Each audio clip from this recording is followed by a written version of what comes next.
Celebrating 4 years of talk like you've never heard it before, this is GabNet, the Great American Broadcast Network.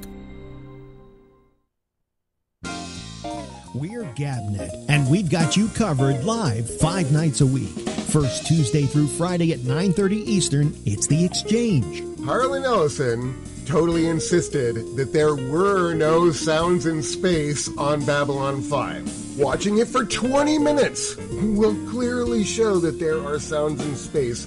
So what the fuck are you pulling this out of, Mr. Harlan Ellison? That pretty much cemented the idea of who Harlan was in my brain. Tuesday through Friday at 10 Eastern, join Alex Bennett on the Ramble. You don't think Bill Clinton's a pervert? No, I don't. Go ahead. No, I really don't. I think I think he's a man who let his dick talk for him. You know, I think he's a guy who was pursued by a young woman and should have said no, but he didn't. Now, the only woman I ever talked to that fucked Bill Clinton was Jennifer Flowers. She kept saying during the interview, you know, I really did have sex with Bill Clinton. And I asked her the question, I said, that's not what's important to me. What's important to me was he a gentleman? And she said, he was terrific. She said, every time we'd have sex, the next day he would call and see if I was okay. He never dodged my calls. If I wanted to call him, he was absolute gentleman. Tuesday through Friday at midnight, The Intersection. We now know that Trump doesn't hate all Democrats. He at least likes the Democrats who he perceives to be as crooked as he is. Ah, wait a minute, ring that bell! I mean, between Menendez and Blagojevich, you know, who he pardoned. Mm-hmm. If you like sports, we've got that too, with The Arena, Wednesday nights at 8:30 p.m. Eastern. There's a lot of long-ass games come knockout round because they have to finish. So you have to play up to 120 minutes plus a penalty shootout. A penalty kick. Yeah. Finally, you can get hot and bothered on Connections at 10 p.m. Eastern Monday and by delay Tuesday through Friday at 1 a.m. Eastern. Many customers have seen a young girl in period clothing. Do it. Just say it. I can't say it. She knows, even though it means something totally different. Immediately she's thinking she's wearing rags. Bloody Mary. Come on, do Bloody it. Mary. Bloody Mary. That was my own joke. What? Were you looking in the mirror when you did that? No. Catch up on all the shows with our weekend flashback. All shows have the Citizen Panel, an exclusive concept of GabNet. It's new, it's daring, it's talk like you've never heard it before. Ladies and gentlemen, the history of talk radio. Political opinions have been a staple of radio since the early 1920s. Talk radio as a listener participation format has existed since at least the mid-1940s. WMCA New York's Barry Gray was bored with playing music and put a telephone receiver up to his microphone to talk with band leader Woody Herman. This was soon followed by listener call-ins. In 1948, disc jockey Alan Courtney began a call-in program on WGBS Miami. The Alan Courtney Open Phone Forum was a conservative and anti-communist political forum with coverage area over the southeast United States and Cuba. In the 50s, Joe Pine, John Nebel, and Gene Shepard were among the first to explore the medium. In recent years, talk radio has gained popularity with many new formats flourishing, including All Sports in 1986 with the birth of WFAN New York. The subject matter for these formats are different, but the structure has remained the same for all these years. You might say, talk radio is a 20th century format. Until now, that is. It's 2014. And radio pioneer and innovator Alex Bennett introduces the Citizen Panel on GabNet, the first revolutionary idea in the format since its inception. The Citizen Panel allows for an open discussion to take place between the host and many listeners all at the same time. Listeners claim that it's addictive, producing stimulating discussions on any topic from politics to movies and entertainment. It's not liberal or conservative. It's open to all opinions and ideas. Log on to gabnet.net to listen and find out how you can participate. Listen to the programs on GabNet and take a step into 21st century talk radio. Celebrating 4 years of talk like you've never heard it before, this is GABA, the Great American Broadcast Network.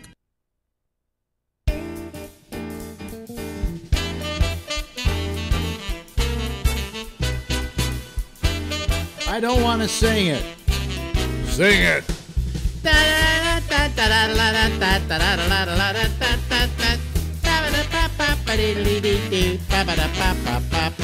Hey, everybody, how are you? It's me, it's Alex, it's the Ramble. It goes till midnight tonight.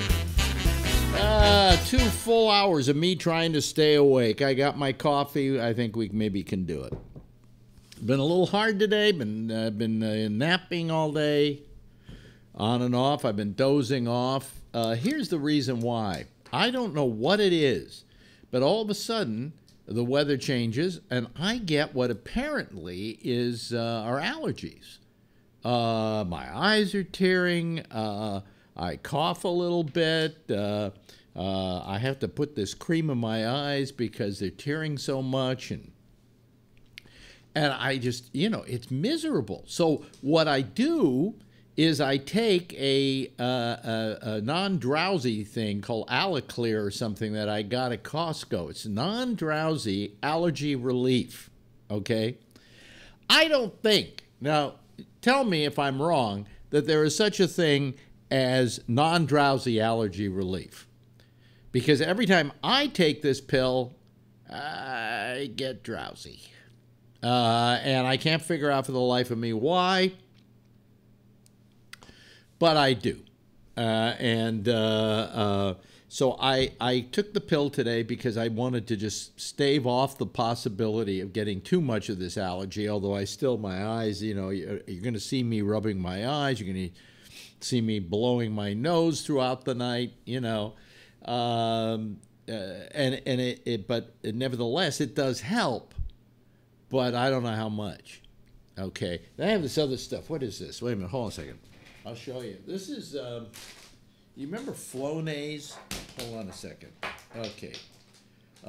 This is something, if you're just listening to the program, then I guess you can't see what I'm holding up. But this is called, it's got a name here. Hold on. What it's generic for is it's generic for Flonase, and it's called Fluticasone.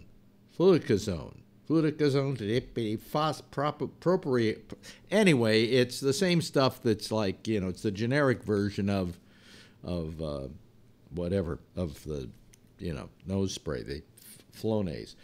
And I can't tell whether this works at all. But it makes me feel good that I did it. So I will do it right now. And hope that it helps my allergies. Ta-da!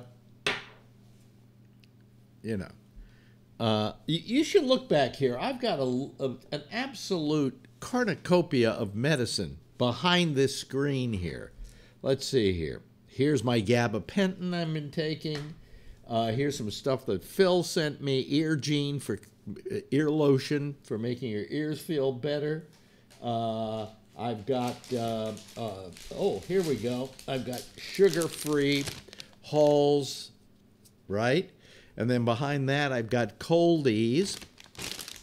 And then what else? I have tons of other stuff. I'm not going to go looking for it now. That's the, and then we have a closet full of stuff. I mean, just full of stuff. I guess it's the home in which a hypochondriac and a perpetually sick woman live. I have no idea. But anyway, I don't know. So it makes me drowsy, the non-drowsy formula. But I need something to help me with the tearing eyes and the whatever, the gazorchness that I'm getting. All right? That's a term I learned from my friend Steve Gruber years ago, gazorchness. But no, it just really is a pain in the what. So I just don't. Excuse me, I'm having to do things here too at the same time. I'm still trying to figure out why these things, how it works. And so anyway, so I got drowsy from that. Also, I've been taking this pill called gabapentin for my feet. And then that, boy, what a great sleeping pill. I mean, it puts me to sleep every night. I haven't had to take Xanax in a long time. And it's not like, it's not like a drowsy pill. It's not addictive in any way. But it puts me to sleep. But then I wake up and I'm tired for the rest of the day. But my feet don't hurt anymore. I don't know. My ex-wife Ronnie once had on a pillow, knitted into a pillow, one of these samplers that she did, a quote by Betty Davis that was, "Getting old ain't for sissies." And I got news for you, it isn't. Anyway, I was starting to think about, being old and what being old is, and because after all, I am. I used to look upon people like me as old farts, and now I am what I used to call an old fart. And I started trying to re-examine and take inventory on my life today about whether there are too many things that I've become an old man about. Because I surely don't want to. I would always like to be on the cutting edge. I would always like to feel that there's a certain amount of hipness that I embody.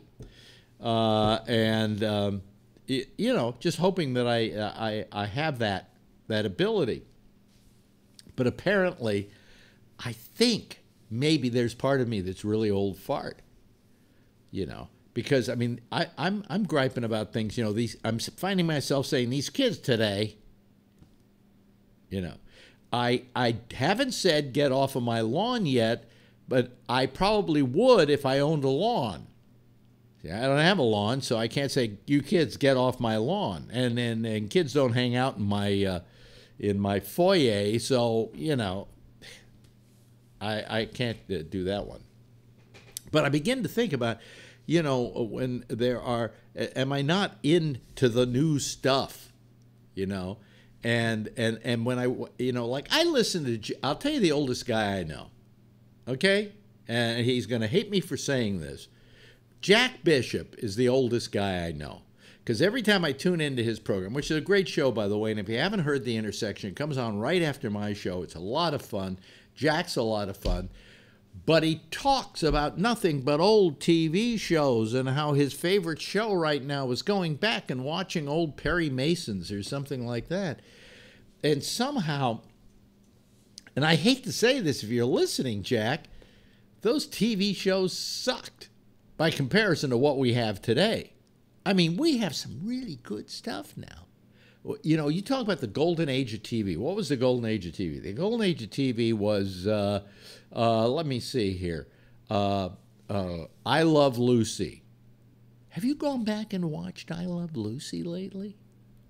I mean, for its time, it was wonderful because there was nothing like it, because nobody had taken that much trouble to make a show for this medium of television. But, when you say the golden age of television, was that really the golden age? Because, quite frankly, we have way better stuff now.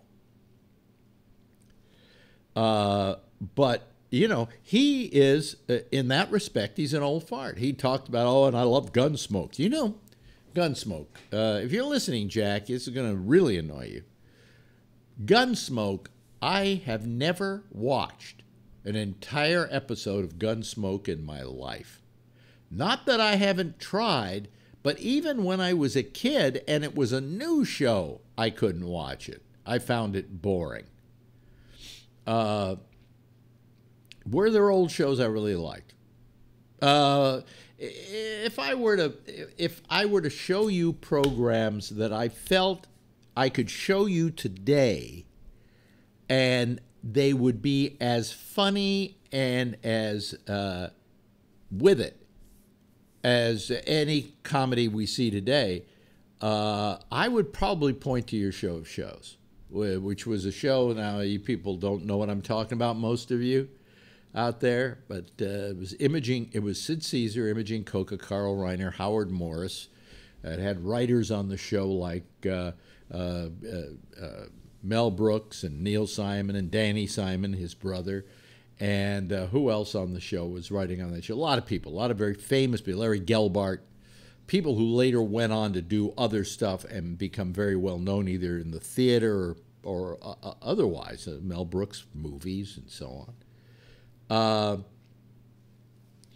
And it was terrific, you know. And it was, you can get, there's a film that was put out of all their old kinescopes. And it was called 10 from Your Show of Shows. It was 10 comedy sketches from your show of shows. And there are a couple of them there that today I still watch them after all these years, and I start pissing my pants because they are so funny. But that's about all. You know, I really can't say that in retrospect I could say that there was any other great shows at that time. Now, along the way, we've had a few good shows that were highlights because they set the tone for the times. But we come to today, and to begin with, you don't know what to watch first. There is so much stuff between the binge watching on Netflix and the fact that on Hulu you can watch your favorite TV shows from last night without commercials if you want to pay an extra $4 a month like I do. You know, or you can go over to Amazon where they do some great shows, you know, and HBO and people like that. And when you take the whole totality of it, if there's a problem, there's too much good stuff to watch. There's too much stuff you have to keep up with. Let me tell you about my average week now. I start off on Mondays. Well, thank God Better Call Saul is off now because I don't have to watch Better Call Saul for a while. But Monday, I got to watch the shows from the night before that I didn't catch, like John Oliver and Last Week Tonight, or whatever it's called, John Oliver, Last Week Tonight, something like that. I love that show. He's terrific. He is, I think, the best of the political comedians on the air. Is there anything else on Monday? On Mondays, there's a new show I've been watching called The Resident. Okay, so that's another thing on my list. Then we go through the week, and I've got all the what I call Greg Berlanti shows. Now, if you don't know who Greg Berlanti is, he's a television producer who probably produces more television shows than any human being alive. He's got, if the CW has 6 nights a week now with 2 hours a night. Okay, that's 12 hours a week of programming. He's responsible for at least over half of it. Okay, he does Arrow, he does Supergirl, he does Riverdale, he does Legends, DC's Legend of Tomorrow. What else does he do? He does Flash. There's one other show. I'm trying to think, one other show there. Then over on a new thing called DC, he's got a new show called Titans. I mean, Berlanti just is very, very prolific and is literally, if there's a DC television show, Berlanti does it. Okay? And so I watch all those shows. There's like, you know, at least 6 hours of programming right there out of the 12 a week on CW that I am somehow locked into watching. All right? You add to that several other programs that are on my regular agenda. I'm trying to think of some of them. And it gets to be, you know, thank God. I mean, Star Trek Discovery isn't on right now. I'll be watching that. But, you know, there is a lot of good stuff being. Oh, yeah, and then I'm watching the Deuce over at HBO. And let's see here on, The Circus over at Showtime. And The Circus is a political show about the political week that has just happened. And, excuse me, I have to blow my nose. If you're watching us on video, you can see it. If you aren't watching us on video and listening to us on audio, then there was just silence there because I was not nice enough to pull down my mic here. Anyway, so I mean, I've just got I got so much stuff I watch. It's ridiculous, you know. Oh, yeah. Oh, Doctor Who is on now again. All right. So that if you haven't seen that, it's really good now. They got a female Doctor Who. And that's a really good show. So I'm all full up. Now, and on top of it, there are a few things that I watch with girlfriend. She likes This Is Us, which, you know, every week we watch This Is Us, and we can cry a little, and then, you know, and then let's see here. Is there anything else I watch with her she's got all these things she likes to watch. She likes to watch Bill Maher, and I'll watch Bill Maher with her. I'm not that fond of Bill Maher, but I watch Bill Maher with her. But anyway, what I'm trying to say here is those people who wax poetic about the golden days, the golden age of television, well, if that was a golden age, this is a platinum age, okay? And there is a lot of good stuff being done. And primarily the reason why there's a lot of good stuff being done is where once you had to go in, if you had a show you wanted to do, and you had to convince one of 3 networks that you wanted to do it. And then we got Fox, so now there was another network, and then there was UPN, which was then replaced by the CW that came into being.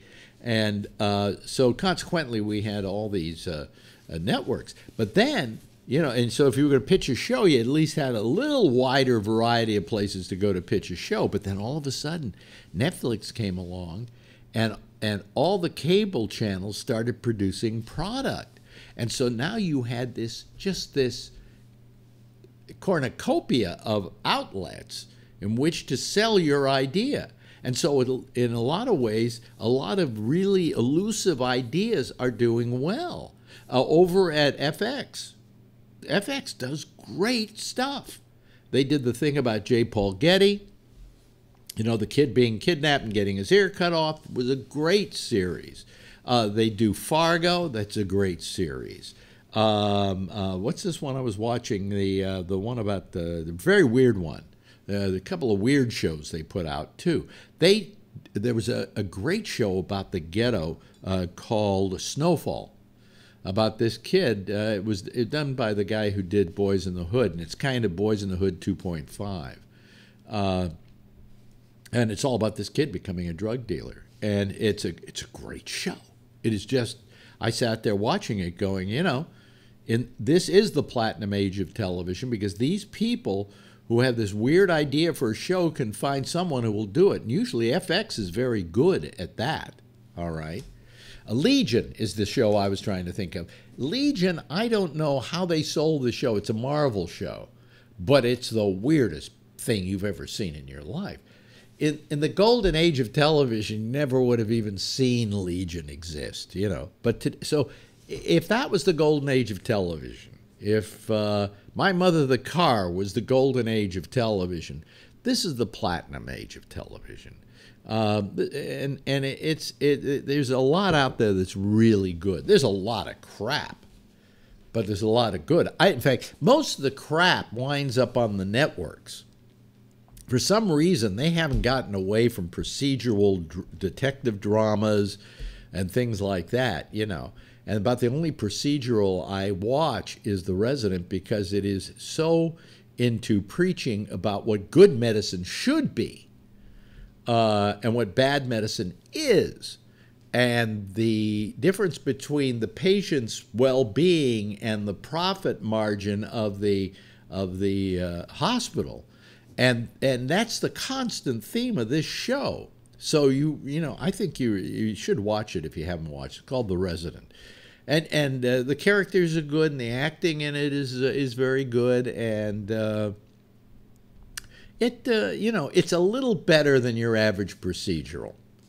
But the networks don't do much good stuff. You know, This Is Us is marginally okay, although now it's just become, how can we make people cry this week? So I'm getting a little tired of that. But I still like it. I'll still tolerate it, you know. I'm trying to think, are there any other things we're watching? But anyway, so anybody who tells, so Jack, don't tell me about the golden age of television, because Gunsmoke sucked. Gunsmoke was, you know, it was trying to do a John Wayne movie every week with a guy who looked like John Wayne, because he used to be John Wayne's double. But and you know, don't tell me that Perry Mason was terrific, because it's terrible. It was terrible. I go back and I watch some of this stuff, and I can say, gee, I wonder why I even watched this crap to begin with. You know, so and on top of that, that golden age of television was all white. Yeah, there were no black faces on television. It wasn't until the first sign of it was Cosby on I Spy with Robert Culp, and he was the second on the show. He wasn't the star. Robert Culp was, and but he was one of the stars too. But he was, you know, always they didn't want to say he starred because they didn't want to say a black guy was starring in a TV show. And TV did not reflect the skin color of the rest of the country. Okay, you know, there were blacks then too. And it wasn't until, let's see, Diane, what was her name? The singer. No, not Leslie Uggams. What was her name? Diane, I'm trying to remember her last name. She was the first black person ever to have the lead in a TV show. And it was canceled in like 2 weeks, something like that. So basically, when you talk about the golden age of television, the golden age was actually the white age of television. And now you turn on television and you see every stripe, every coloration of people, every sexuality of people. It's almost boring that a lot of shows feel every show's got to have at least a gay subplot somewhere in the show, you know. So, but that's better than the fact that we never reflected those things. But television's in its platinum age now. And I defy anybody to argue with me about that. Well, Jack would. Jack would go, it all sucks. Oh, Preacher, that's another show I watch. Let me see. Do you notice that the shows I watch are really kind of like the comic book shows? They're really good, some of them, you know. And if you don't watch Preacher when it's on, you're missing a great show. Just a great show. And the new Doctor Who, they got this, is her name Jodie Whittaker, I think is her name? I think I have the name right. She is the new Doctor Who. Gee, how could a doctor be a woman? Well, because a doctor is a woman. There has always been nothing but male Doctor Who's, and there's no rule in the regeneration of the Doctor, because they created this concept of regeneration with the doctors. And the reason they did that is way back when they had a doctor, and he said, well, I don't want to do this anymore. So they said, how are we going to change doctors? How do we get a new guy to play the doctor? And they've thought up this idea that, well, when the doctor dies, he doesn't die, he regenerates. And so they would always have the doctor regenerate, and he regenerated into the next actor that was going to play the part until he was too tired of doing it, or they were tired of him, and then they regenerated him into another person. And so up until recently, I think there have been 12 doctors, if I'm not mistaken, 12 doctors, and it was time to pick the 13th doctor. And they decided, let's go with a woman. There was either that or a black doctor. Okay, there were some people who were yelling and screaming about, hey, there's some great black actors out there who could do it. But they had nothing but guys do it. And now they have a woman doing it. It's brought a whole new feel to the show, and she's really wonderful. And it still has that wonderful flavor of the Doctor. I don't know if you probably don't watch Doctor Who, a lot of you. And Doctor Who is about this alien who is called the Doctor. And the reason the show is called Doctor Who is because somebody will say, well, who are you? And he says, I'm the Doctor. And they say, Doctor Who. See, that's where it comes from. But you never know his name. The character is the Doctor. And he travels around in this police call box called the TARDIS. And the reason it's a police call box, in case most people watching the show don't even know why it's a police call box, is way back years ago, when they were starting the show, they had to build a time machine. And they figured, well, what can we use as a time machine that isn't going to cost us an arm and a leg? And he said, let me see here. Oh, Diane Carroll, Phil Meyer wrote. See, I got it on my watch. See how modern I am? Diane Carroll. That was the singer who had the TV show, was the first black woman ever to have a TV show. The first black person to ever star in a TV show. Anyway, where were we? So they didn't have a large budget over there at the BBC, and they said, well, we have this prop over here, a police call box. They go, well, let's use that. And they write it into the script, because what happens is they say, well, why is it a police call box? And it was explained in some of the early episodes. Well, it really was able to change into its environment, to work with its surroundings, and it turned into a police call box. And then the mode that made it, the science that made it into the thing in the surrounding area, that kind of like it broke. And so it got stuck as a police call box. So it's always been a police call box, which is, of course, bigger on the inside than it is on the outside. But that's because of dimensional engineering. And this show has been on for, 50 years? Something like that?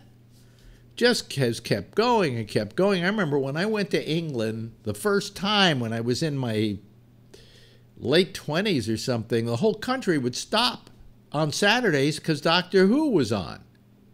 That and Monty Python, the country used to stop for, too.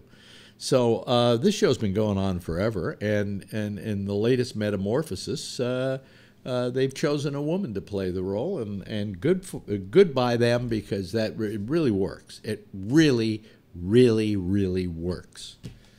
Oh, boy. Well, anyway, now my stomach's bothering me. Ugh. If I have to go to the bathroom, you guys are going to have to take over if you're calling. Let me turn on the phones here. Gee, see, I think I never have anything to talk about, and then I start talking here, and I have no idea. I had no idea when I went on the air today what I was going to talk about, right? And immediately I have this amazing ability to just babble for, 20 minutes, 25 minutes, and suddenly go, hey, I've got to go to the phones. So the Gabnet Skype lines are open. And you can call. Brian Ludwig's the first one to call. I thought it would be Phil. Hello, Brian. How are you? Hello. How are you there? Yeah. Not bad. Yeah?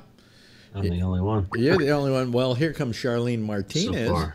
Here comes Charlene. God, a lot of people are beating Phil to the punch here. Hello, Charlene. How are you this evening?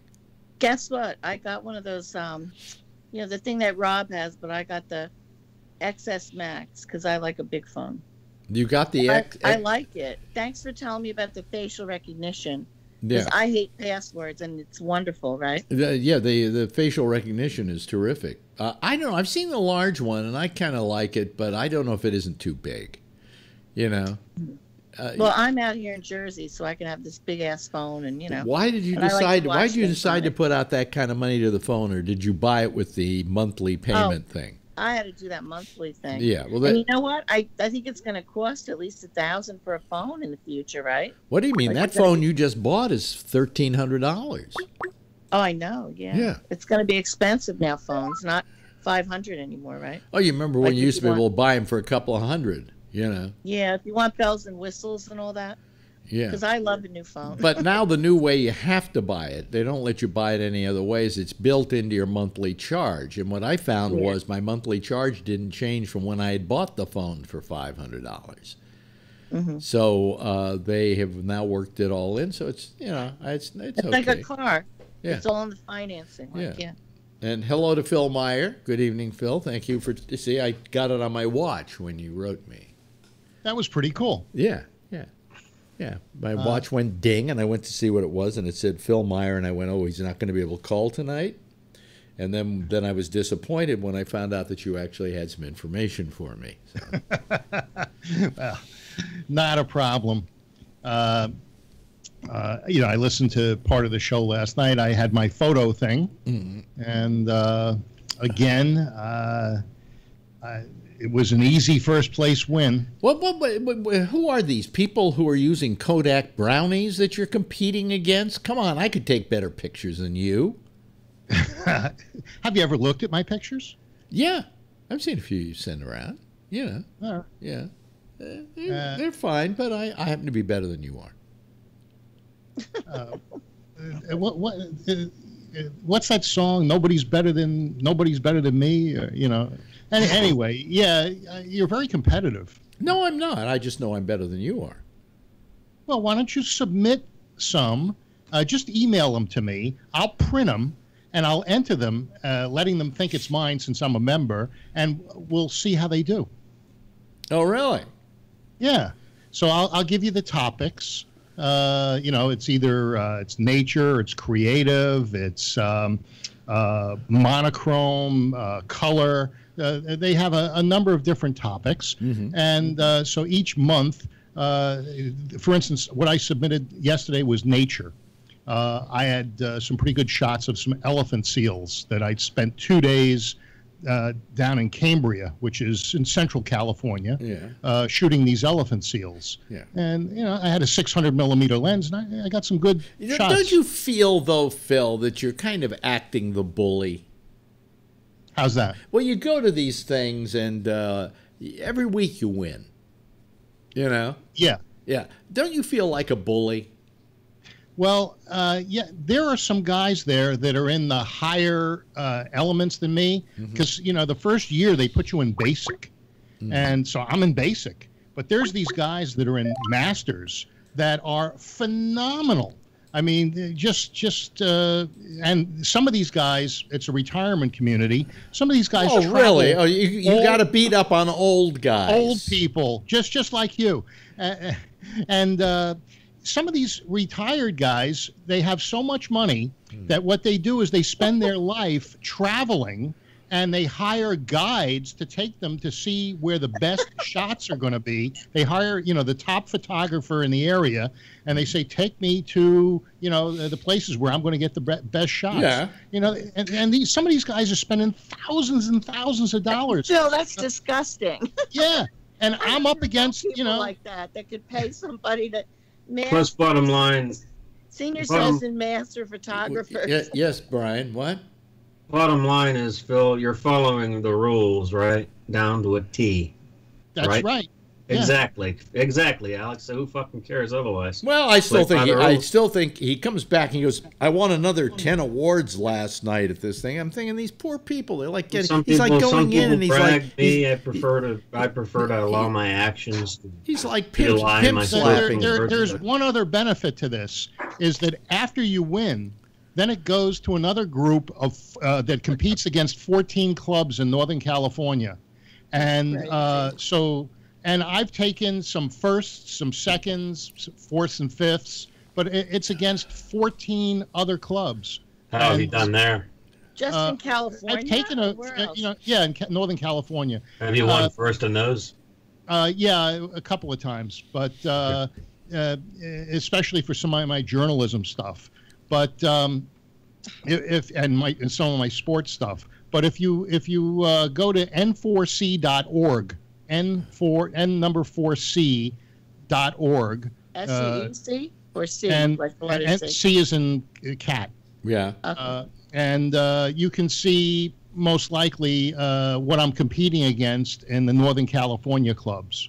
Okay, so they should have winners. Yeah, there are pictures there, I suppose, of like kitties and puppies. Not too many. And no, puppies. No, some of them are just amazing, and it's so I like competing against those guys, but I don't want the easy win at my own club. Why don't you just go 1 week and not compete? Just go to be for the camaraderie of being with other photographers. Well, I'm in charge.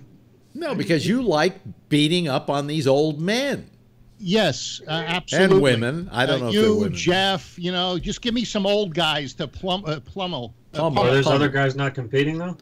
No, most people compete, but that's my point. They are competing, so that's the name of the game.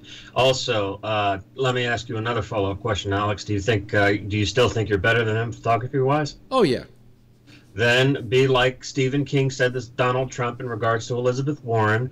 Pony up and and put your money where your blabbermouth is. Oh, sure. Yeah, Okay. send me. Don't send be me like a Trump. couple Of course, I haven't taken a photo. raw I files. haven't taken what I consider a photo in years. Well, no, I've taken a couple. I'll send you a couple that are taken lately with, oddly enough, with iPhones. But that's okay. I'll print it on this printer back there, and I'll submit it. Yeah. And we'll. Let me maybe see. just to be legitimate, I'll enter you as a. I'll sign you up. You'll sign me up as a member.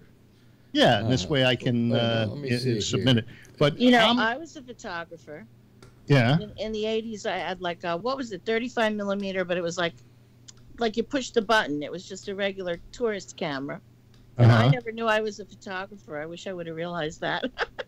I would just take pictures of all kinds of people in the 80s that I thought looked, great. And I never knew Andy Warhol did stuff like that or anything. I thought I was crazy, but... You still own those photos? I don't know. Some asshole ripped them all up on me. And they would. I could have had a book, I think, if that asshole didn't rip everything up. Ex-boyfriend-wise, you mean? Yeah, some idiot, yeah. I'm sorry to hear that. Yeah, Cash in now.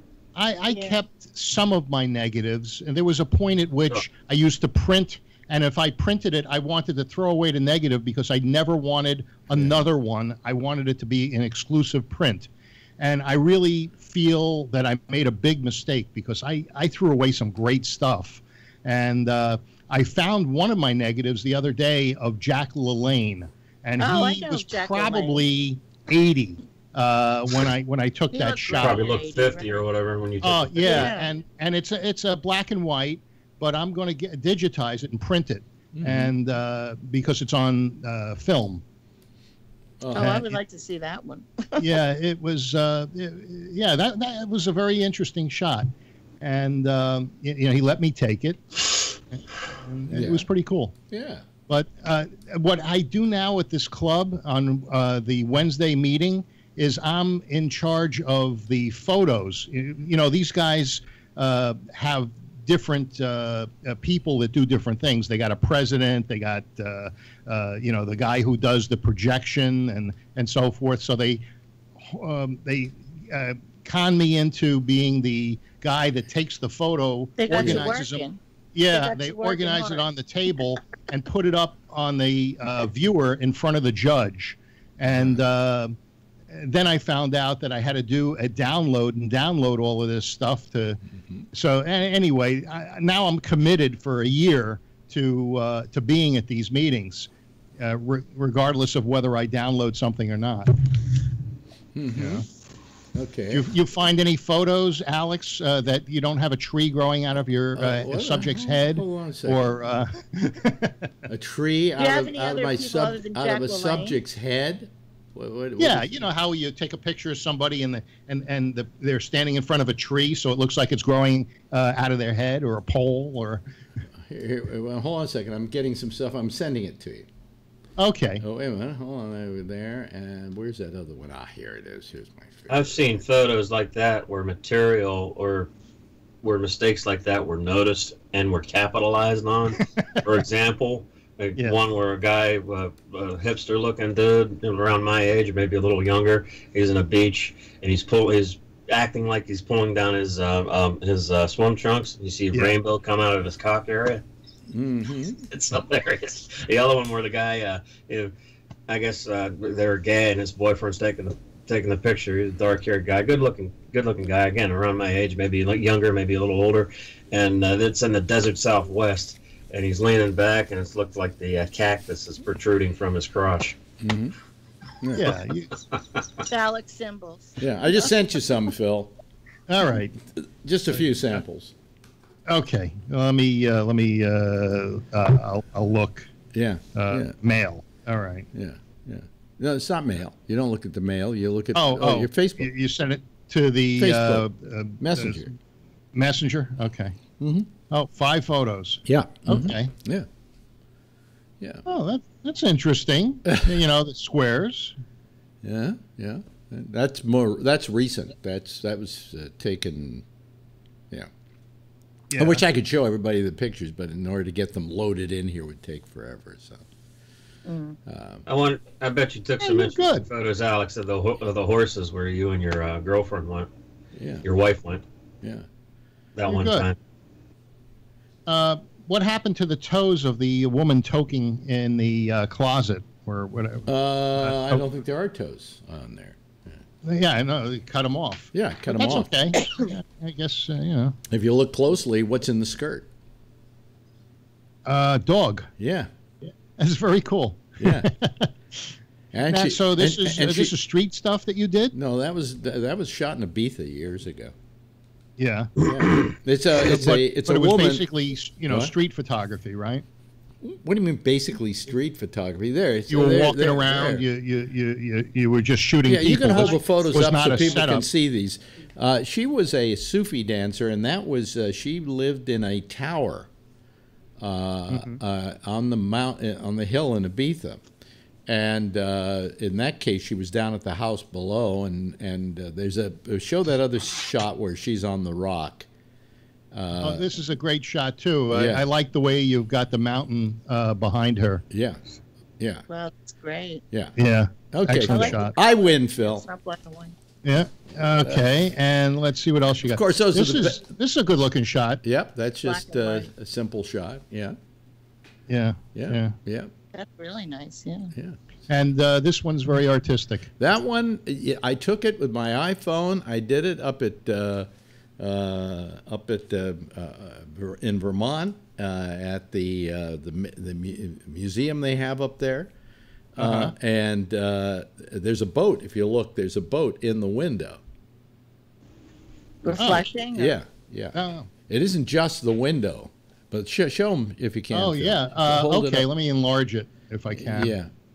Just, so when you're looking through the window, there's more there. There's a boat. Yeah. Now, is that the boat that's on land? Yeah. Okay. Yeah. And I just I converted it to black and white because I felt it looked better. Yeah. No, it's an interesting shot. Yeah. So anyway. All right. Well, I'll enter you because I don't want to do it under my name because I don't think that's honest. So you'll be the newest member of the Rossmore Camera Club. Is that your lovely wife, Jeff? Jersey, we have Is that your lovely wife in back of you? Oh, there she you're is. muted. You're muted. Yeah, You're turn muted. your mic on. Hi, how you doing, kiddo? How's it going? Hi, Pam. How you doing? How's it going? Good. Yeah. I'm going back to pay bills. What's fun? Good. Have fun. That's what I wanted to see. Because, we're in the camera club. Happy anniversary. Jeff's been passing around a photo of him and you when he looked young. You looked great. You guys are married basically 10 years after my parents were. All right. How many? Is that on Facebook, Jeff's pictures? Yeah. How many years have you been married, Jeff? This time 32. How do you like that? Yeah, there's 42. 42? Yeah. Well, for my parents. We're going on 8, but I can brag it feels like 42. So, yeah. I think we're going on 8. Are we going on 8? 8. We're going on at least Alex, 7. Alex, what? my mother listens to you a little bit. She's 87. Yeah. So I was telling her about, Ronnie and how, about what happened and all that. Yeah. So she said, well, was that his first wife or is the wife now? Or I said, Ma, I think, he's had 4 wives. 4 wives, she said. Oh, my God. The story I love to tell is that when Ronnie was leaving me, she railed away at me for 2 whole days while she was packing. You did this and you did that and you did this and you did that, and I just couldn't. It was driving me nuts. You get numb. And one of the things she said to me was, "And you know what? You never engraved my wedding ring." That's something you never got a headstone for your mother either. And I said, well, I just never knew what to write in such a small space. A sentiment that would be appropriate of our marriage. And I said, it's funny that you should mention it because I finally had come up with what I wanted to engrave in there. And she said, what? I said, number 2 in a series. You always had women that could keep up with your sense of humor. No, well, she couldn't keep up with that part of my sense of humor. This watch keeps telling me to stand up. The only thing I don't do well is stand up. I've met all my other achievements on this watch today. Now, I know that a couple of people use the CPAP machine or have them but don't use them. Here we go, folks. It's Alex's waiting room. Go right ahead. Go right ahead. I have a lot of issues. I have decided that the sleep that I get with it and the way that I feel when I use it is so superior to not using it. I have a program now that my CPAP machine sends a signal and rates my sleep. So it'll tell me how many hours, how many episodes I had where I wasn't breathing, if there was any mask leakage, and and then it gives me a score. Oh, and how many times I took it off during the night. And so I got a 98 last night, and I'm very proud of it. Now it's a challenge every day to see if I can get 100. Yeah, on my score. Yeah. I refuse to do that, and I refuse to do that capsule thing they made me swallow, where I had to search my poop. That's wonderful. I had to search through my poop, and I refused to. I told the gastroenterologist, I'm not doing it What again. you should go is to a weekly CPAP meeting and then beat all the guys there. Right. Beat all the CPAP.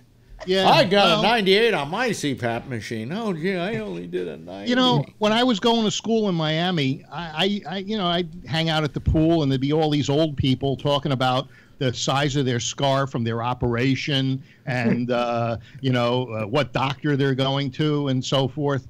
And I used to think, hey, these guys, what are they talking about? You know, this is crazy. Yeah. Well, here I am. Well, you know something, I got to tell you, and I'm sure Jeff would agree with this with me. When we get together with Marjorie's friends who are in their 70s, what is the basic, Jeff, what's the basic conversation at a table when you get a bunch of 70-year-old people in their 70s together? How have you been feeling? Right. And it's one ailment after another. And have I got a good doctor for you? And oy vey, you should have seen the bill I got. You know. And so that's what you have to look forward to, kids, listening to us out there. But you know, I was talking earlier about the fact that I really don't want to feel like I was taking an inventory today of myself. Am I becoming one of those old people that complains about the younger generation? You know, but you've been doing that since you were 25. I did that when I was 25. Yeah, but no, but do I? You know, like as I said earlier, I said I would probably tell kids to get off my lawn if I had one. You know, but I don't, so I'm spared that in that. But they're not cheap to keep. But like, either. For instance, I was talking about Jack, whatever Bishop. Bishop. Yeah. Well, that's his show. I know him by another name. So, but I call him Irv. You call him Jack. Anyway, the point is that call you Alex. That he always on his show is forever waxing poetic about old TV shows. And I'm going, those shows sucked. You know, if you go back, Alex, if you go back and watch a Perry Mason, I'm sorry, it sucked. If you go back and watch a Gunsmoke, big fucking whoop. You know, the golden age of television was golden for most people because it was white. You know. Oh, but the fact is that today, I said today is the platinum age of television. I mean, there is so much good stuff being done that it's with very little Jeff is restrictions. Go ahead, Jeff. Jeff. Yes, Jeff. But I agree that like Gunsmoke was pretty crappy TV, but for a certain way, if you hear the old radio shows, I thought they were great. I don't know why. Well, the trouble with television, okay, back in the so-called golden age, was that they still hadn't gotten over radio. You know, everything that came to television had been radio shows. Gunsmoke was a radio show. Perry Mason, I think, had been a radio show at one point. You know, so we were also watching on 13-inch TVs and thought we had conquered the world. Yeah, but I mean and if they then they suddenly realized, well, we're not we really should start doing television, but what they were really doing is what they knew about movies. In other words, there was very little defining of the medium, as it were, and so you go back to some of those shows and they were ghastly. I mean, come on, I Love Lucy sucked. You know, I mean, but Johnny Carson was great. No, but Johnny Carson was later on. He was 20 years in, 25 years in. You know, Alex, I Love Lucy, but I could see what you mean, though. They are old and they are dated, and well, the comedy was broad and it was stupid, and you know, she. Well, we had selective memory too. You know, when I think of Danny Thomas, Make Room for Daddy. Oh God, I remember the name. Uncle Tanous. And, yeah, and when I go to bed and my little dog is laying across the bed, I'm thinking, make room for Daddy. You know? No, Uncle Tanous. Yeah, but Make Room for Daddy, you know, was a show I watched. There were a lot of those shows I watched because that's all there was. All right, but you know, today with the subscription model going and the you know, the binging and the this thing and that thing, you compare that to old television, and it's so superior in its quality. If you want to find really good television, you can find it out there now. But some of it does stand on its own merits. I mean, I still see marathon every episode of the original Rod Serling Twilight Zone on Netflix. That's timeless. Yeah. The only problem I ever had with Twilight Zone was it was always Twilight Zone. It always boiled down to the same plot line at the end, like, oh, you mean to serve man as a book? Is a cookbook? Ta-da! You know, there's always some kind of shocking little ending. And first time it was okay, you know. It's the formula that's still widely used in today's television. Well, give me an example. More recent example, this is from the 80s, Tales from the Dark Side episodes, and even more recent example in the 90s, Tales from the Crypt. Wait a minute, look who's calling me. Hello to our old friend, let me see here. Is he there? Are you there, Carter? He tried calling in. But I don't. What was? Dark Shadows. No, hold on a second. Yeah. Hold on a second. I'm trying to get this guy. Love that show. Wait a minute. Hold on a second. Let me. He didn't come in. So, oh, there he is. There we go. I think we're about to see him. Yeah. There. Hey, Carter, Mal, how are you? You're muted, Carter. You're muted, Carter. Unmute yourself. Wait a minute. We want him to unmute himself. Because you got to hear this guy. Skype likes to play around with the. Well, if he's mute, he might be deaf too. Tell him where he unmutes it. Is he? Is it the Skype? Are you using Skype, right? He has settings. Yeah. Let's see. Yeah, you go up to settings and let me look. Audio and video. Preferences. Oh, are you on a Mac? Wave yes or no, Carter. He's on Windows. Okay, he's not on a Mac. Okay, so on Windows, Mal, go up to. Oh, he's on Windows 7. It doesn't matter. Doesn't matter. It's still. Let me see here. Go up to your Skype. Of course, he may have the new Skype, in which case I'm not going to be able to help him. I feel bad. I get like that. I know how he feels. Anybody there have? Let me see here. Hold on a second. Let me see. A Windows machine. Yeah. Well, maybe it's the same. Go up to Skype. Go to Preferences. Then go to Audio. Yeah. And then unclick the mute. Although he might have a mute button right on the screen. Oh yeah. For the audio. At the bottom of the screen, if you roll your cursor over it, there'll be 3 circles. No, he says no. No. Okay. Okay, he said. Okay. He may have the new Skype, is what may have happened. Yeah. I think I got that on my phone. Let me look. They sucked in your Skype, yeah. Oh, damn it. Let me see here. I hate when they keep changing. You might be able to right-click on the screen and select the little gear icon, and then. Do you have a little gear icon on your screen anywhere there, Mal? You have to right-click on anywhere on the screen, though, where we're talking. Right-click on the screen. No gear. Oh, boy. Then you'll see right on. Sounds like. Yeah, we have to play charades with him now. Well, you could be a mime there, Mal. Let me see here. You called us once before and you had it. Of course, that might have been when Skype was different. See if you can find some kind of preferences somewhere. I don't know. See, I don't know if that's the new one or the old one. I would still just imagine that they wouldn't change that dashboard that Oh, yes, much. they do. Oh, they have. Really? It's completely fucked up with the new They like version. to take a good thing and fuck it all up, as quoted in the movie Casino. Okay, let me add just it's true. Nod yes or no. When you see all these other people, are they in some of them in little bubbles up at the top of the screen? Are they in like a little bubbles on top of the screen? Or are we in square boxes? Or are we or in square rectangular? boxes and you can see Square everybody boxes. in the square? Okay. So he's got the old Skype. He's which got is the good. old Skype. Okay. So you That's go good. up to Tools. Do you see where at the top it says Tools in Skype? There should be a menu bar at the top if you roll your cursor up there. Oh boy, this is great radio. Where it says Sky, where it says Tools, does it say Tools? Do you see that drop-down menu? It says Tools. I don't know how much longer we can do this. You know, do it as long as you need to. You got 2 hours. who cares? I got the rest of my life to Only wait. an hour. My life to waste. Let me see here. Oh God, because I would love to talk to him. He's fascinating. Any of this working? What? Was that him? What? Did you hear me? Yes, we can hear you now. Yes, now we do. Well, I don't know how I did it. He did it, folks. Ladies and gentlemen, Carter Stevens, who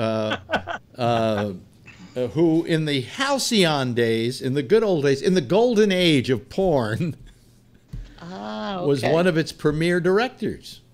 Is my microphone doing it, or is my camera? Do you hear me hitting my mic? No, so it's your camera. But No, that's so fine. it's my camera. That's fine. Don't touch anything. I won't. You know. But I can take this stupid thing off. Yeah.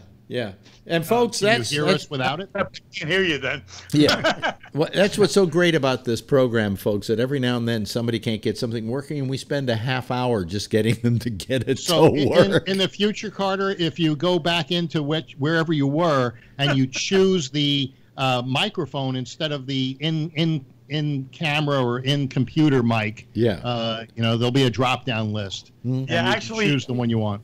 It told me that my microphone needed an update on its driver. But I've but I been didn't told that a update it. lot. Yeah, forget I've it. been told that Anyway, a lot. how you been? How you been, Mal? Well, yesterday was my birthday, and I survived it. How old are you now? Slightly older than dirt. Well, wait a minute. You may be talking to a dustbin here. Senior. How? Yeah. 70. I'm 74. You're younger than I am. Yeah, I know. Oh, okay. I just like to rub it in. Yeah, Plus, rub it it takes in. 500. Scientifically speaking, it takes 500 years for the Earth to generate 1 inch of topsoil. This guy, I got to tell you, a lot of guys worked porn back in those days. This was the nicest guy working it. You know. Thank you. And You're a liar, but thank you. No, I mean, and those were the days when you tried to make a movie, right? Yes, exactly. We were making movies. We just had to make sex films because they wouldn't let us make any other kind. Yeah, and you had to do them on the cheap too. You didn't have the budgets. Cheap is an overstatement. Yeah. It was. If we had $10, we would have had it. We would have had cheap. Yeah. We were practically making it for free. Well, I'll tell you what these guys would do. Correct me if I'm wrong. They would go down. First of all, they would go to the camera rental place, and they would rent the camera on a Friday. Because if you rented it on a Friday, you would only pay for one night and be able to keep it all weekend because they didn't open again till Monday, right? Well, actually, no. We would rent it for Monday. Oh, okay. But that means we would have to pick it up Friday night. I see. Because they were closed on the weekend. And so now we picked the equipment up on Friday night, Yeah. shoot all day Saturday, all day Sunday, all day Monday, and bring the equipment back Tuesday morning. Right. And so that's how.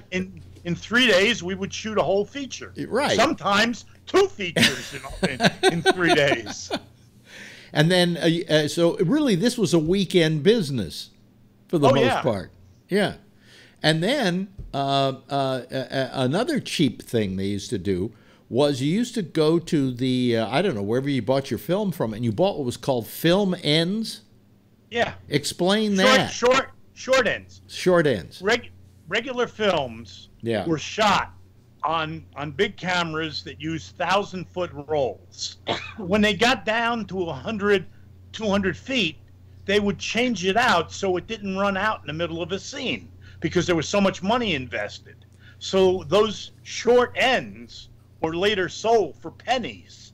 So we would shoot on 200 on feet. Short ends. On short ends. And we would save hundreds of dollars. Yeah. Now, I had a friend that had one of these places, $1 talk to a nude girl, and there was all these booths in there that if you put a token or a coin in it, you had like a continuous loop movie. They were called loop. We called them loops. They were called loops. Were they 8 They millimeter? were stag films. Well, they were shot in 16, but they were manufactured in 8 millimeter to go out to all the stores. Yeah. So they were 8 millimeter stag films. Yeah. So he had all these booths, and there was a chair in there. Not that I would sit in them. There were many times when I was paid in bags of quarters. Yeah. For my loops. That was our bread and butter. That's what we shot those in between features. Well, I'm a flooring contractor, and I did all the floors for this guy. Yes. And so I did that place, and I bet they had to rebuild those. What was it? Was it non-stick flooring? No, believe me, it was sticky flooring. But they shot a feature film in his massage parlor called Hardcore with George C. Scott. Yeah, and I shot footage for Hardcore. As a matter of really? fact. Well, maybe you knew Duke Skinner. No.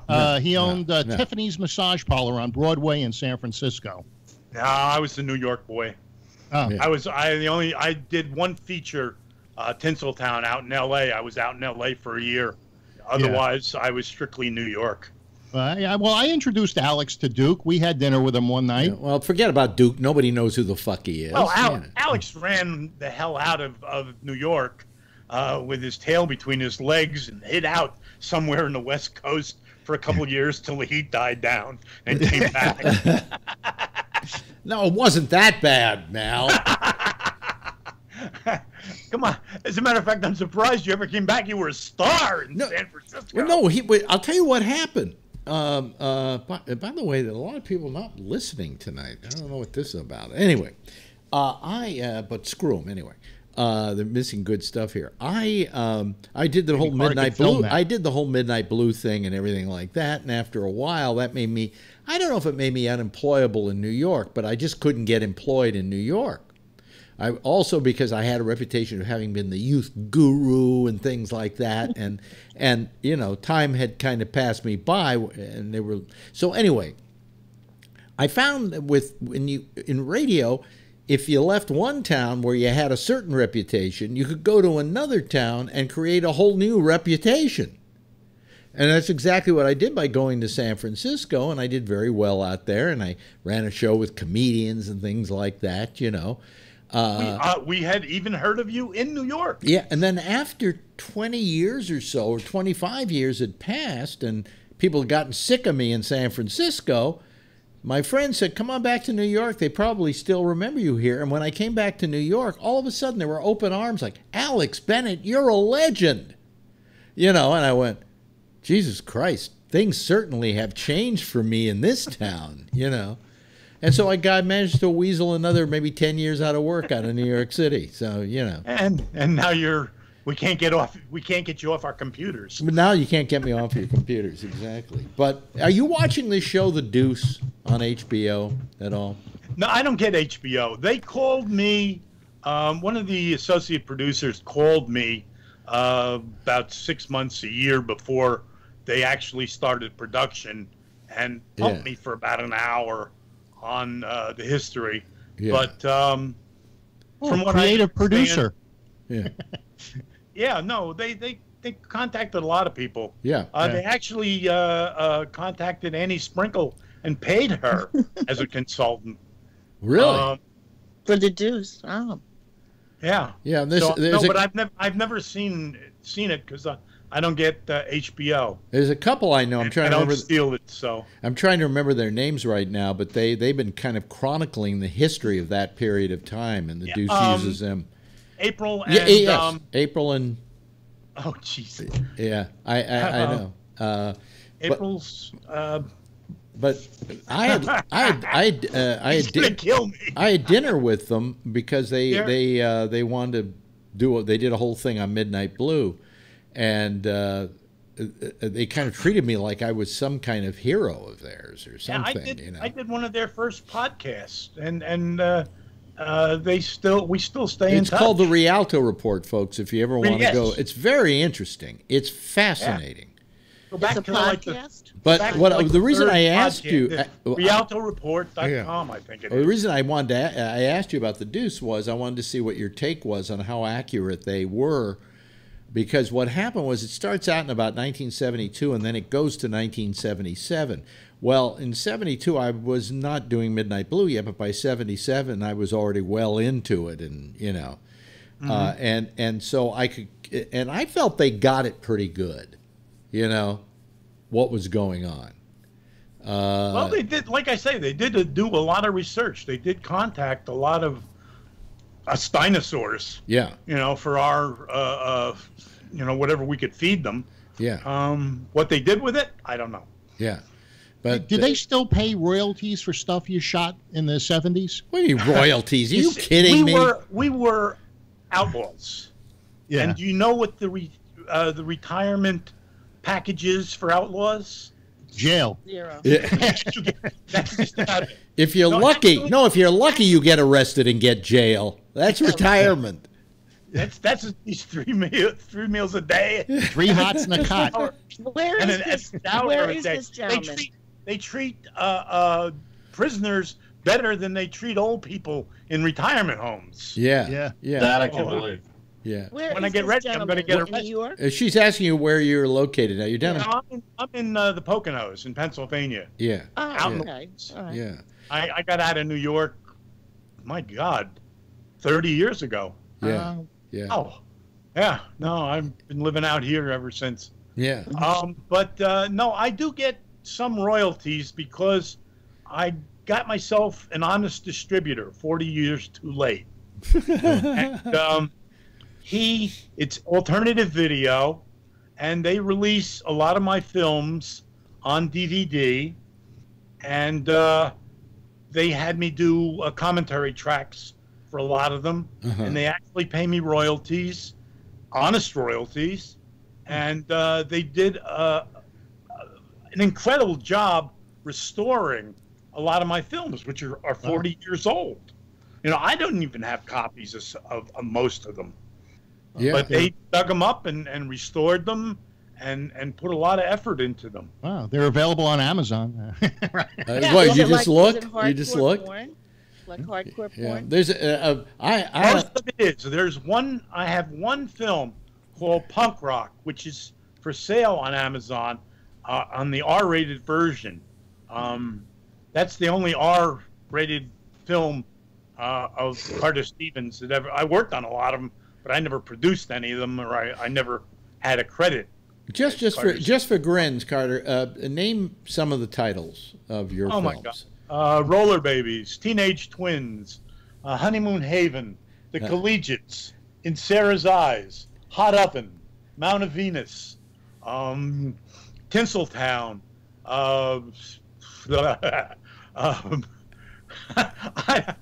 Now, let me. My mind went blank. Let me ask you a question. Another 2 hours. Let me ask you all of Alex's favorites.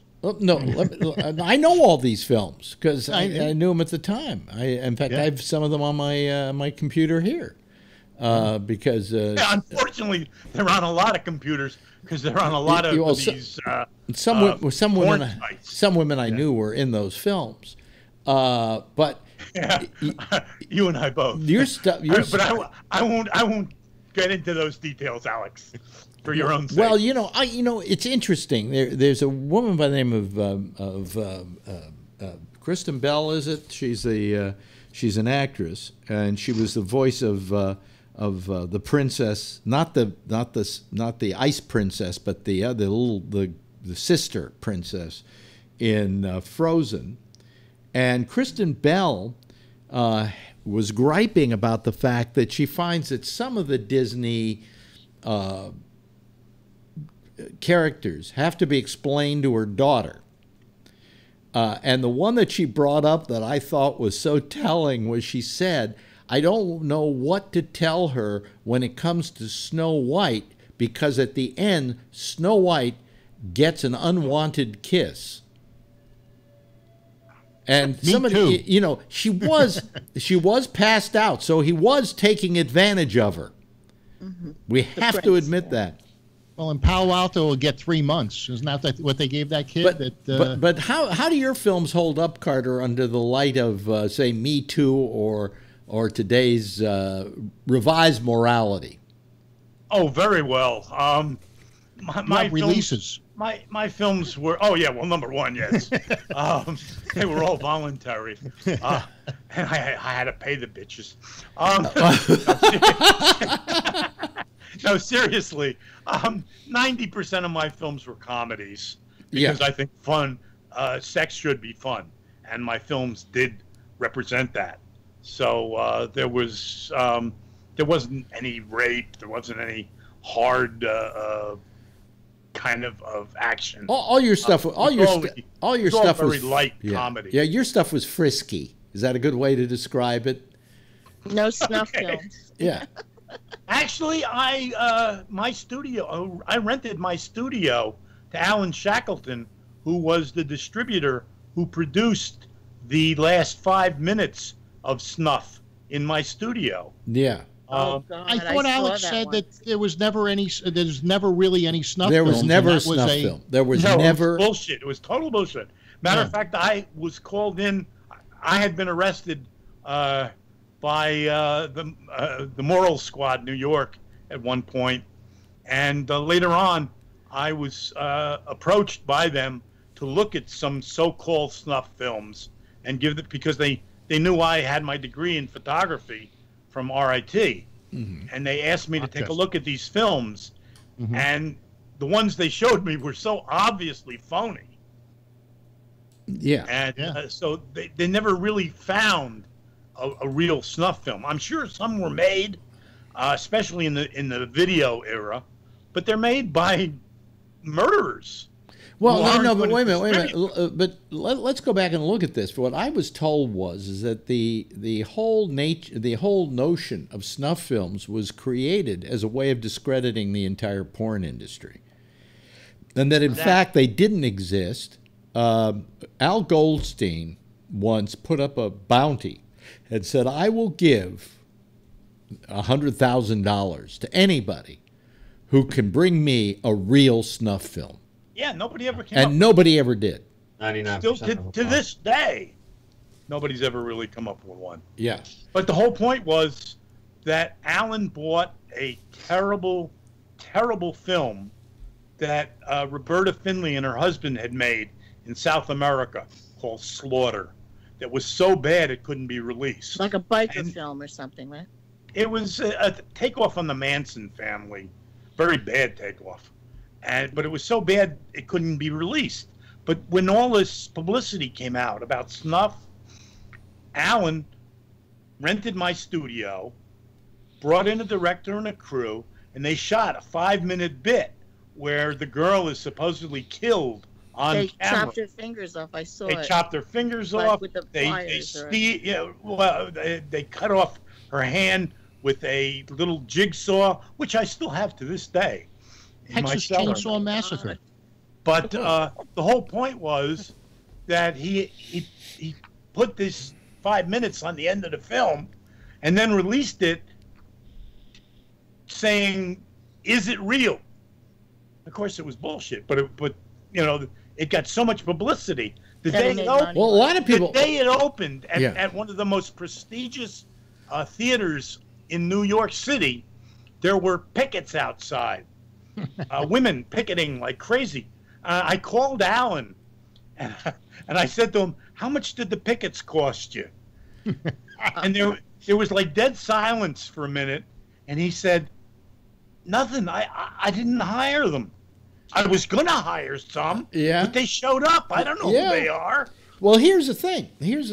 Al Goldstein, though, at the time was very mad at Shackleton for having done that film, because he said all you're doing is somehow giving some credibility to the existence of snuff films, and people are going to see this and go, "Oh, I saw the snuff film." Oh yeah, absolutely. Yeah.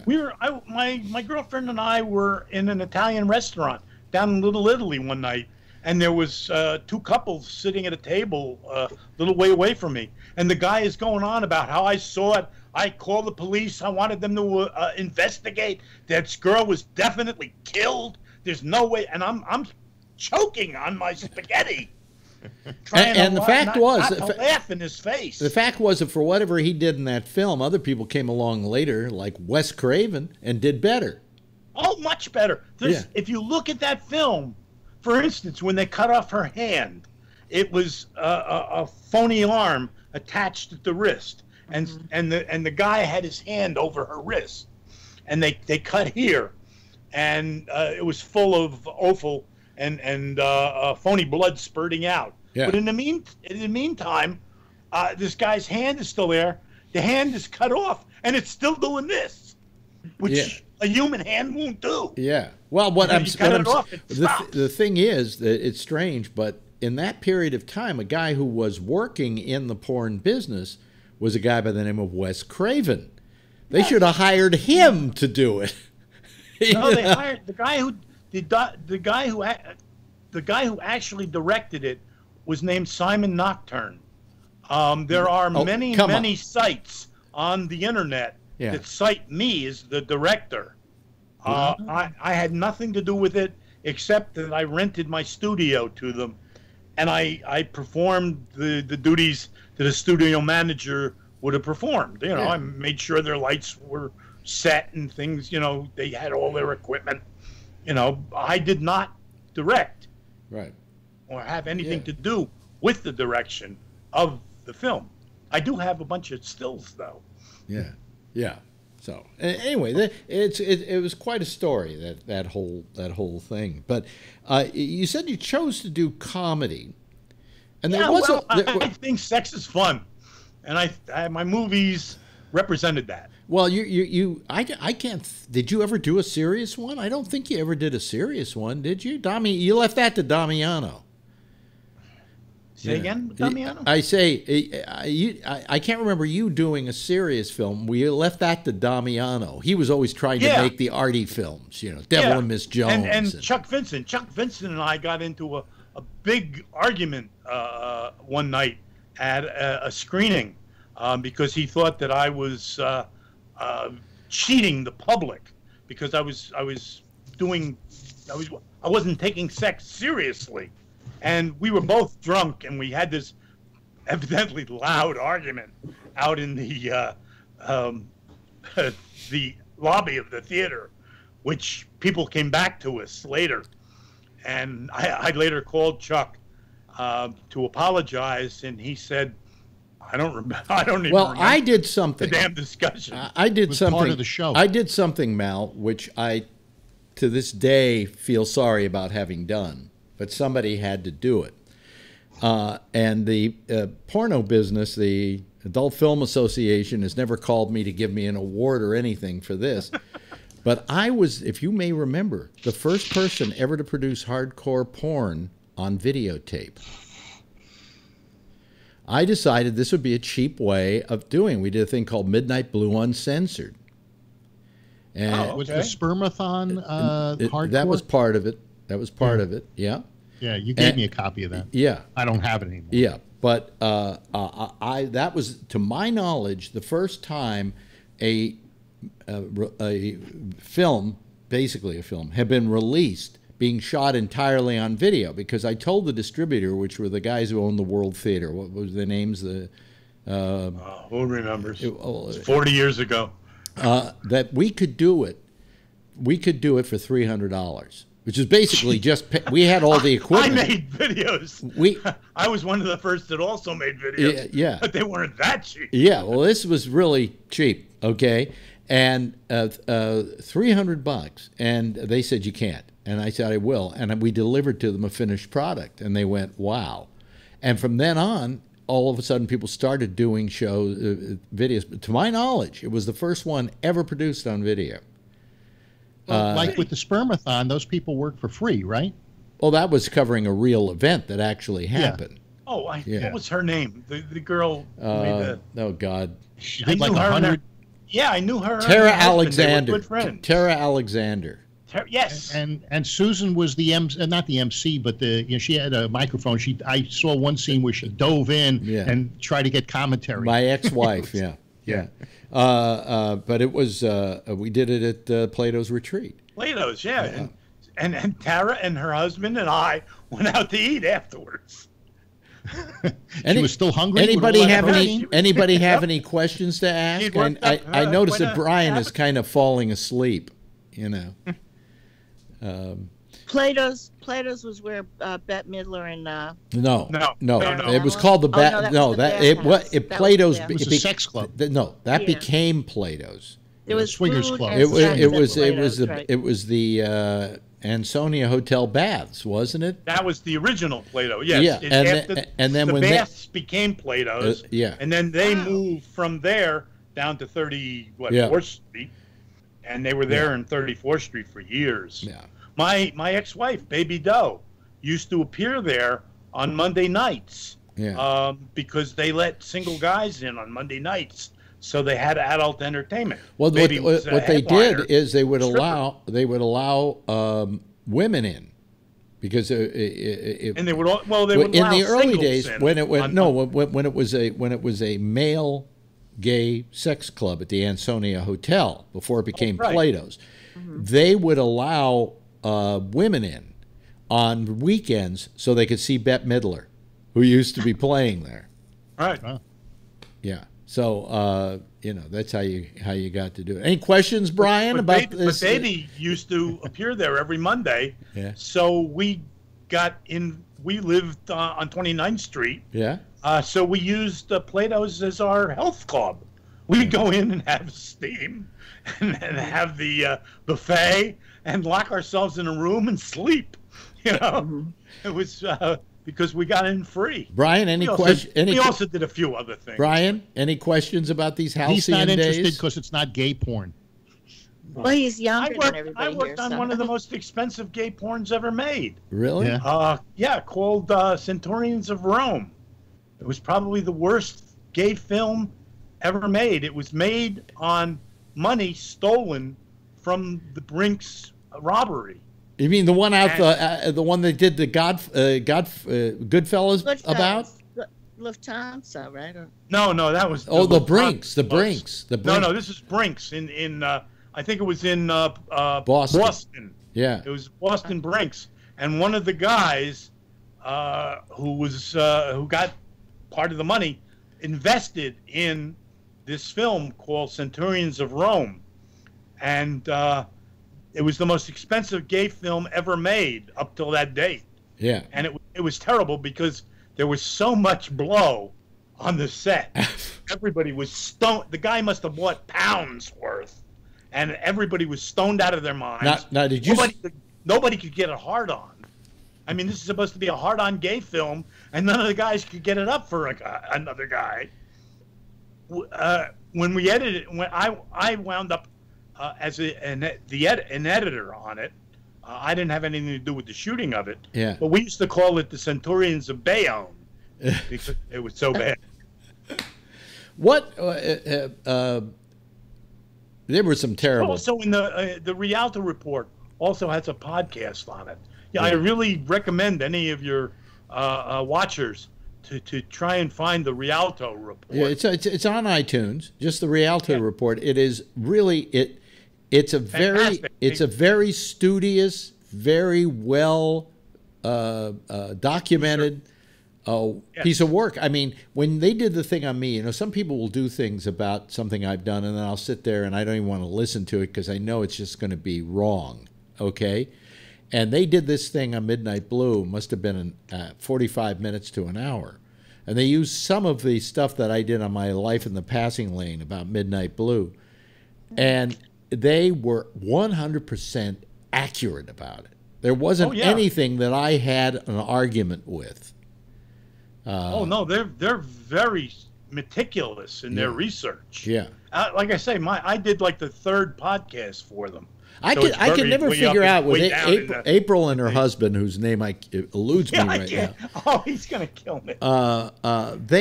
When I met them, they are such clean-cut people who have no ties to the porn industry, who became fascinated by this history that they started documenting. He's in the financial industry, but he is. What are your ages? I hate to call him a fan because he's a real actual historian. Well, I think what they like is the history of that period of time. Right. They don't really care about porn today. They don't care about, stag films before that. They care about that one period of time. They're trying to document it. That the Deuce, in fact, covers. And it's really fascinating. These two absolutely clean cut. As I say, he is in the money business, and he's a very wealthy from it, I think. Oh yeah. And she's in it too, I think. And they're just the two people you would not think would suddenly decide that they were going to research this particular subject. Yes, Phil. What I was wondering was, some of those photos you have that woman left you who was taking photos around the time of Midnight Blue. Anne Reinstein. I wonder if incorporating it into some of these things that Rialto is doing would give it some exposure. Well, I have another possible use for it that way. Oh, yeah. It has to do with my own life, and then because I in case Mal doesn't know, do you remember Anne Reinstein, blonde woman who used to work with me?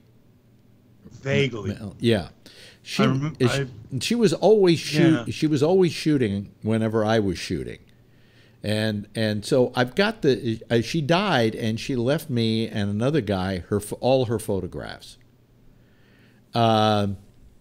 To do with as we wanted, basically to try and promote her work, which never got promoted during her lifetime. And it's very good stuff. And I started looking at it, all the stuff from the Midnight Blue period, and it's like she documented me shooting other people.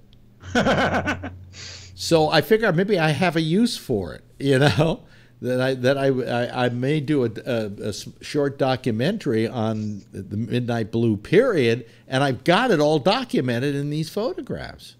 That's a good idea. It's me on my back. It's me under somebody taking a picture.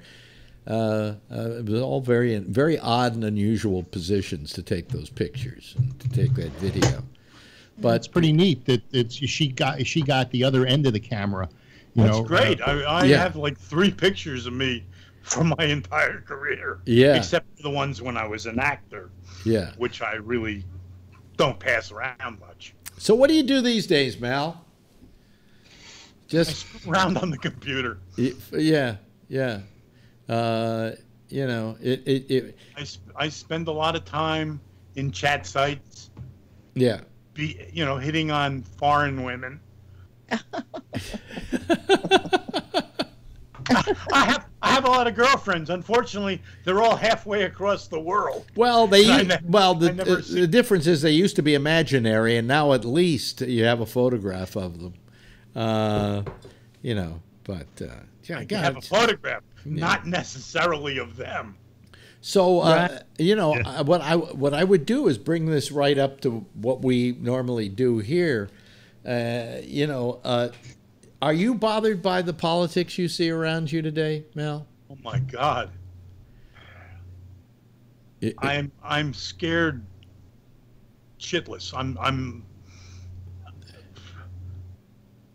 the fact that Trump got in was bad enough. Yeah. But now Trump is the standard. I mean, he is, he lies every single day of his life. and they accept it. That's scary as hell.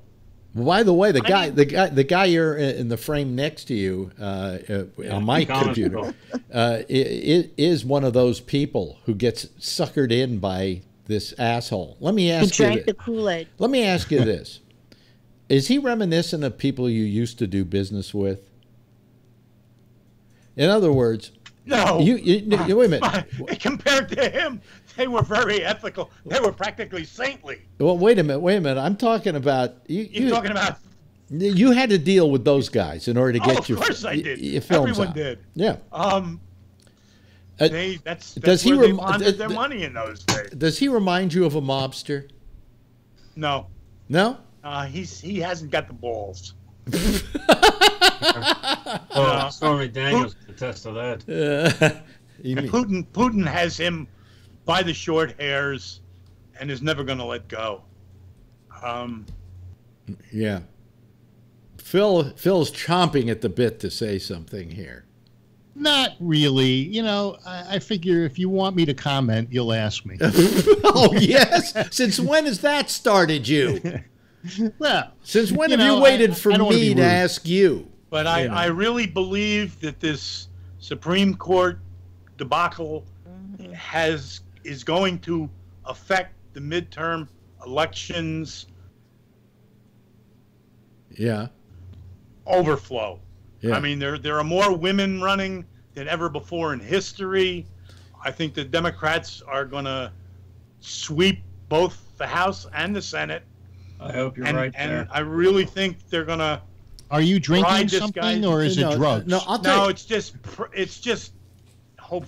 I'll tell you something. I'll tell you something. I'll tell you something, Mal. Yeah. It's going to go one way or the other. Now, I know that sounds like a simple answer. That's a good prediction. No, it always does. But it's going to go big one way or the other. Either the Republicans are going to dominate again, big time, or the Democrats are going to dominate big time. I don't think there's going to be a middle ground where win some, lose some, you know. My Republican buddies are saying that we're probably going to keep the House by maybe 2, and we're definitely going to maybe increase in the Senate. And that's what Republicans are saying. Well, you're hoping, and the Democrats are saying the exact opposite. Exactly. So we'll find out in November. Alex's prediction was spot on. You know something? I got to tell you something. I got to tell you something. In the last couple of days, it's really bothered me. Okay, is Trump brought up something, and it's something you said. You know, innocent until proven guilty. You know, he said that about Putin. And he said that now about the Saudis.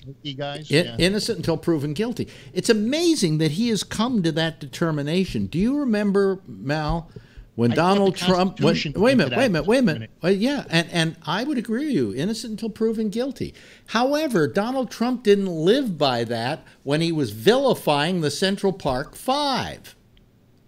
When he took out full-page ads saying, bring back the death penalty for these guys. And they weren't even tried yet. I agree. Yeah. So what hypocrisy? What hypocrisy? He was a Democrat. Turn around tomorrow. You're talking about the Stone Age. Yeah. Yesterday. Democrat in those years. Yesterday he talked about Khashoggi and said, "Oh no, the Crown Prince is definitely not to blame. It was rogue element." But then he brought up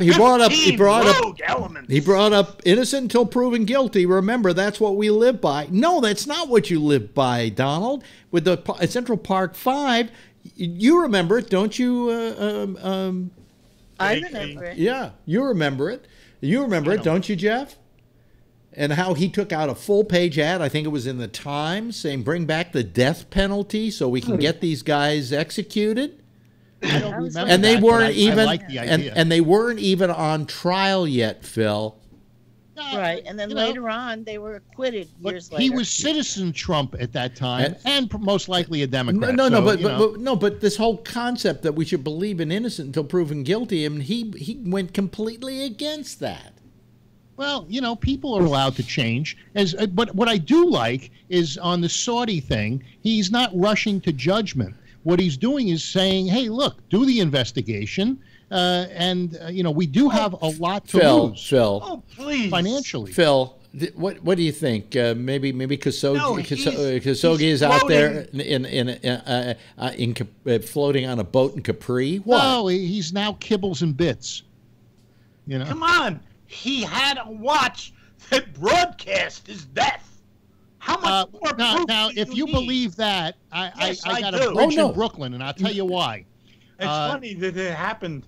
Yeah, well, what happens is Alex has a Apple Watch. Yes, that's right, and I can take it. He has the new one with the cellular, but in Turkey, from what I understand, they don't have the cellular system set up. They don't have the LTE. This has nothing to do with cellular. This has to do with Bluetooth. You also, can broadcast it to your. His wife or his potential wife was sitting out in the car with his cell phone. He didn't have his cell phone, so if he had the version of watch, Phil, you could do it. You could do it. You can do it without having to go through the cell system. You can do it by Bluetooth. If you're within range, and have your phone record what you're hearing on your watch. That's what they said. I can do that. But when I first heard that, Phil, I tested it with my watch and it worked. Well, okay. So where the Turks say that they have this recording, let them produce They say they have it. video. They say they have produced the recording. They have video too, supposedly. No. So your watch does video? I think they said the Turks have said they have video too. Well, they got video of the guy going into the embassy, but they have no video of the guy supposedly exiting. They have video of him being tortured. Yeah. Oh, they have video of him being tortured. That's what they claim. Oh, no. Now, I will agree with it. Look, Phil, come on. Just between us. Like, these guys aren't around here now. Okay? Just you and me. You and me. We won't listen. What are the chances the Crown Prince ordered this?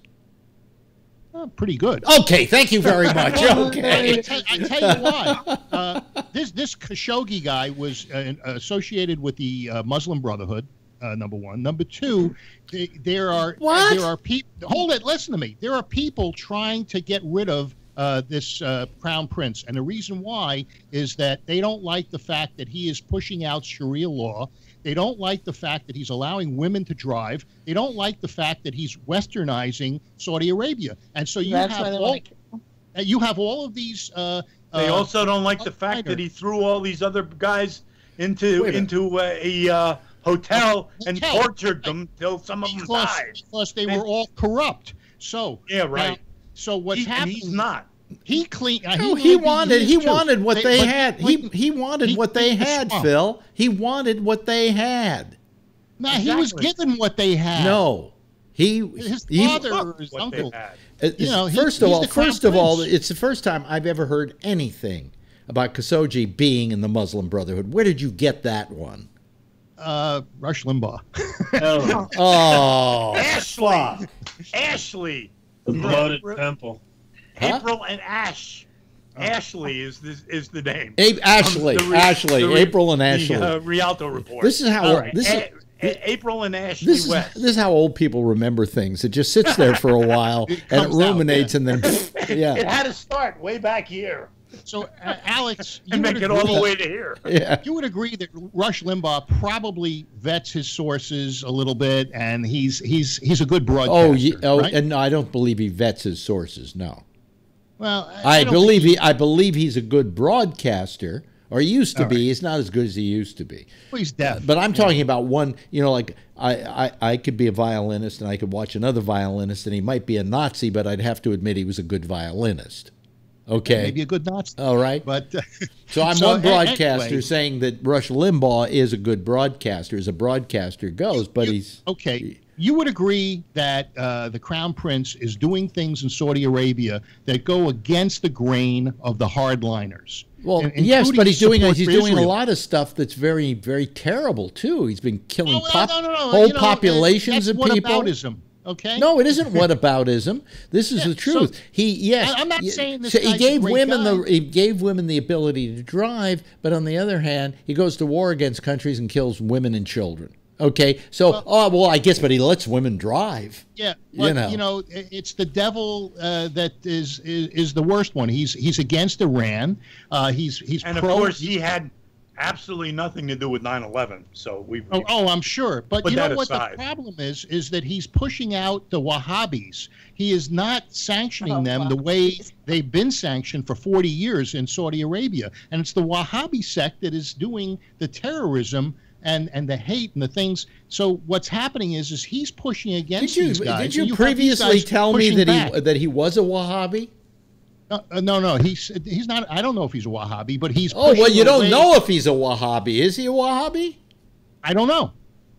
But then why are you accusing him of trying to push out the Wahhabis? Why would he be pushing out the Wahhabi? Everybody's got to have a Wahhabi. But hey, mind photography. I had to do that. I had to do that, folks. It's the law. I had to do that. Yeah, bada boom.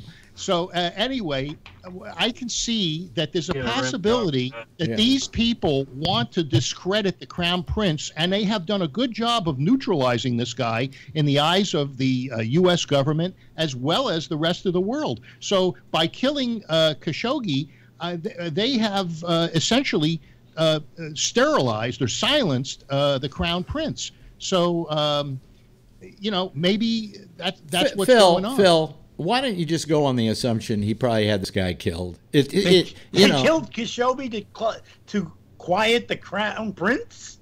That is the most bizarre around the corner. Well, Khashoggi wait a minute. Khashoggi was anti this Crown Prince, and he was pro-Muslim Brotherhood, and they didn't want this guy. Did you you do know that Khashoggi was one of the I believe one of the royalty in Saudi Arabia? They're all royalty in Saudi Arabia. No, but he was in particular. Yeah. And that he just left the country when he found out he couldn't say what he wanted to say.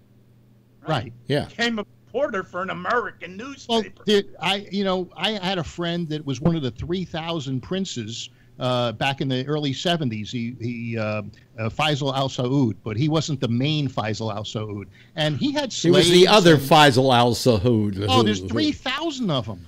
Yeah. And I mean, it's like Smith. If everybody's related to the, to one of the uncles. To begin with, Durst brought this up the other day. In the case of Saudi Arabia, it's the only country named after a family that owns it. It's a family affair. The family of Saud. Yeah. The House of Saud.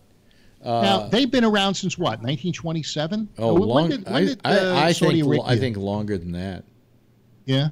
Not much longer. Not much longer. Yeah. Maybe after World War I, but and then you look What at countries year like was that? Jordan. And they named it 27, Saudi? I think. Yeah, 1927. I think I heard. Yeah. 1927, they named it that. So it was 1948 that they made Israel a state, and they're all beefing. What do these guys have claim to Saudi Arabia and these other? Jordan has claim. The king, whatever his name is, has. Everybody has a claim somewhere in the Middle East. Hey, Trump has a claim to this country. Everybody has a claim to their neighbor's property. None of them care about what they live on. Right, and the Kuwaitis. I mean, all of these guys. It doesn't matter. They've been around. They've been around since In-N-Out Burger. And everybody hates the Jews. Right, In-N-Out Burger's newer than Saudi Arabia. Is older than Saudi Arabia. So no, it isn't. No, it isn't. No, it isn't, Phil. You know what I mean. Yeah. So I just look at this thing. Is there a chance that there was some Machiavellian plot? Maybe. Well, maybe.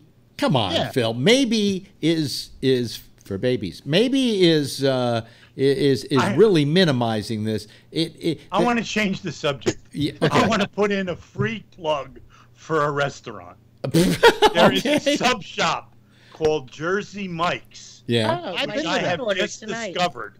My son ordered tonight. Some of the best sandwiches I have ever had in my life.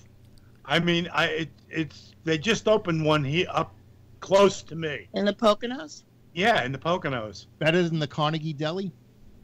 Well, it's not there anymore. Not only better, cheaper. Do you know there used to be? No, they're very expensive. Stage. I can't remember the number, but there used to be. They're full of meat. Yeah. They cut them.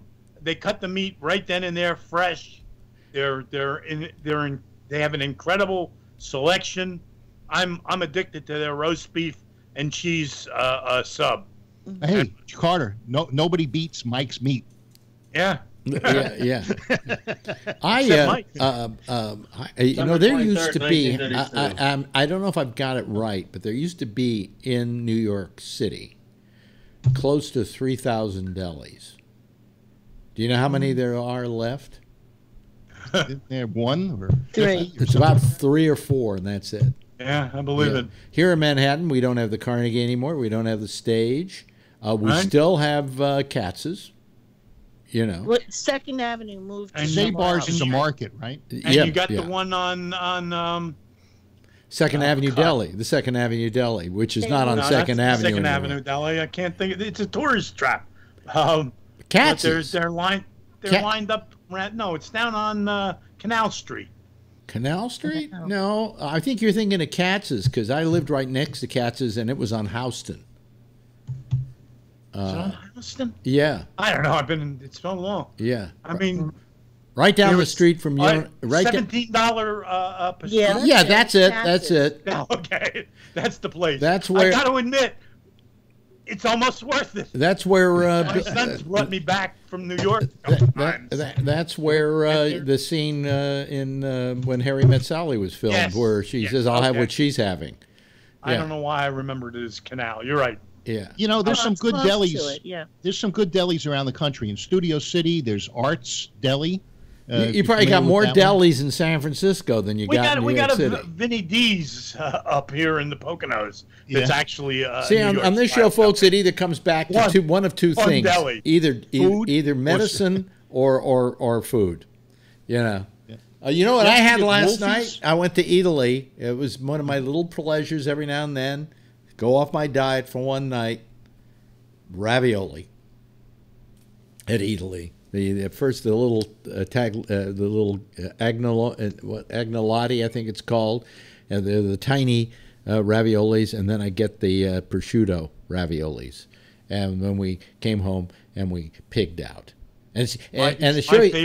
My favorite dish in the entire world is in Holland, in the Netherlands. Yeah. They have, for lunch, they have little stands on the street, and they serve what they call new herring. And it's literally fresh, raw herring that was caught that morning on a slab of bread and raw onion. And you see all these bankers in their 3-piece suits lined up on the street for these little herring stands. And they're bigger than McDonald's. Did the herrings have bones? Are there bones in herring? No, they're boneless. They're herring. You can eat the bones. They're filleted. I don't think I can eat a herring. You can't eat herring in cream sauce, Phil?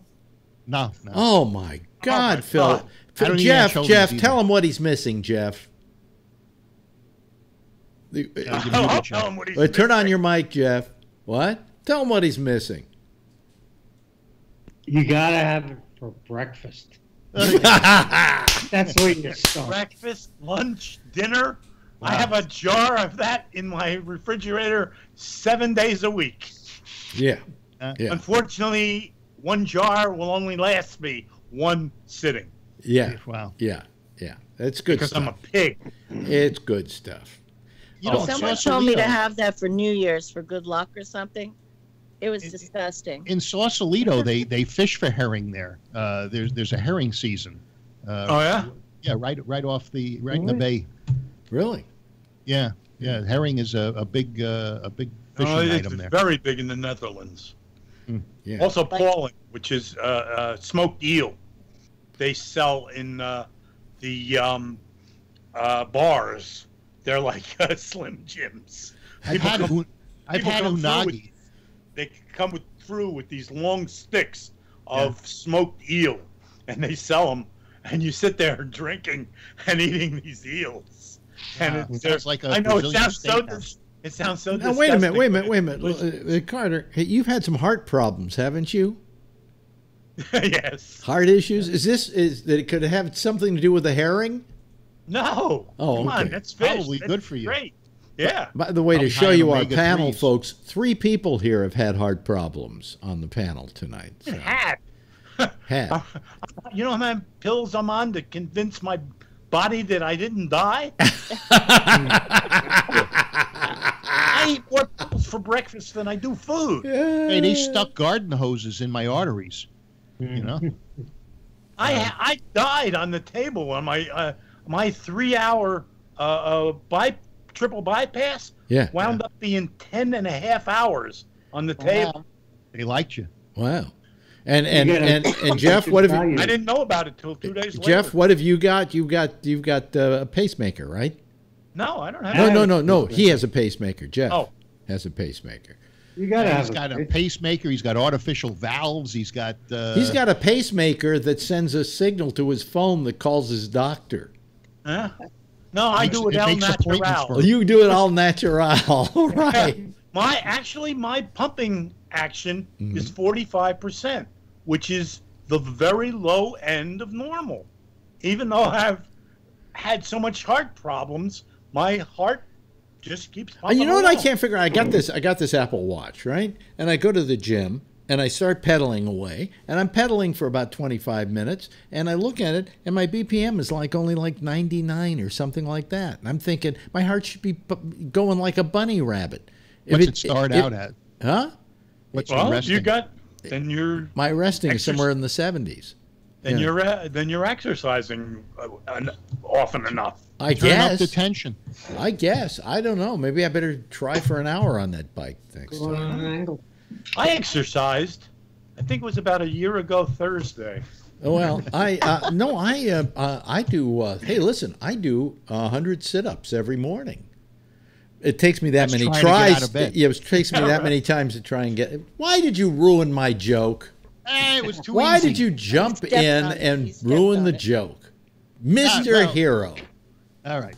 No, actually, I was very lucky. I had after an automobile accident, I had physical therapy. Yeah. And my physical therapist, I complained to him the fact that I was having a lot of trouble getting into bed and out of bed, and he taught me to roll into bed, to sit, roll on my side, and then roll back.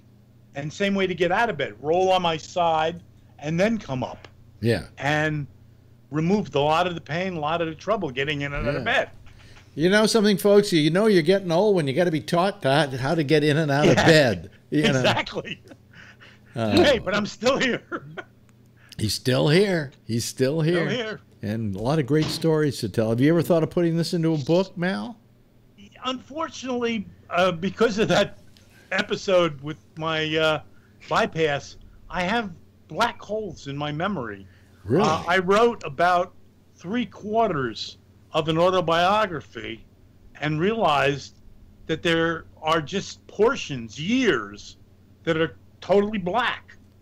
Well, I've talked to people who I know worked for me. I mean, I know their bona fides. I know their name from my films.